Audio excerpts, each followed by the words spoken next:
নজর বন্দি মন্ত্র। তবে আপনারা যারা এই নজরবন্দি মন্ত্র শিখতে চান তারা দয়া করে 3 দিন মাছ মাংস খাবেন না। 3 দিন মাছ মাংস না খেয়ে আপনারা এই নজরবন্দি মন্ত্র শিখবেন, শিখে কাজ করবেন। এবং যে যেখান থেকে দেখতেছেন আমার ভিডিওটা যদি আপনাদের কাছে ভালো লাগে বেশি বেশি করে লাইক করবেন, শেয়ার করবেন, কমেন্ট করবেন। তবে নিয়ম, এই নজরবন্দি মন্ত্র যেদিন থেকে শিখবেন, তবে শনিবারের থেকে শুরু করবেন, শনিবার, রোববার, সোমবার 3 দিনে শেষ করবেন। তবে মাছ মাংস পেঁয়াজ রসুন খাবেন না, আপনাদের আমি বললাম।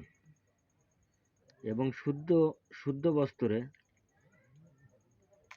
যারা শিখে কাজ করতে চান এবং যদি আপনাদের বুঝতে কোনোটা সমস্যা হয় আমাকে কমেন্ট করবেন, বেশি বেশি করে লাইক করবেন, শেয়ার করবেন, আমি আপনাদের বলে দেব। আর আমার থেকে যদি ব্যক্তিগত কোনো কাজ করে নিতে চান বাড়ি এসে, আমার বাড়ির ঠিকানা খুলনা জেলা ডুমুরিয়া থানা 4 নম্বর খুলনা ইউনিয়ন। আমার নাম গুরুরাজ কবিরাজ। তবে এই যে নজরবন্দি মন্ত্রটা, এটা কিন্তু কখনো মিস হয় না, আর হবেও না। এটা গুরুবিদ্যা।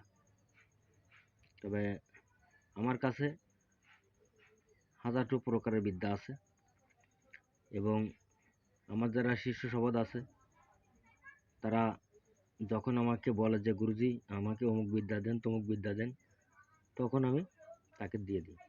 তবে দেখেন এর দোহাইও আছে, কিন্তু নিচে দোহাই টোহাই সব আছে। আপনারা শুধু 3টে দিন কষ্ট করতে হবে, যে কোনো মাছ মাংস খাওয়া যাবে না, মাছ মাংস পেঁয়াজ রসুন। এবং আমার ভিডিওটা যদি ভালো লাগে তো আপনারা বেশি বেশি করে লাইক করবেন, কমেন্ট করবেন, শেয়ার করবেন। আল্লাহ হাফেজ, ধন্যবাদ। যে যেখান থেকে আমার ভিডিওটা দেখতেছেন, আল্লাহ পাক সবারই ভালো রাখুক, সুস্থ রাখুক, দোয়া করি।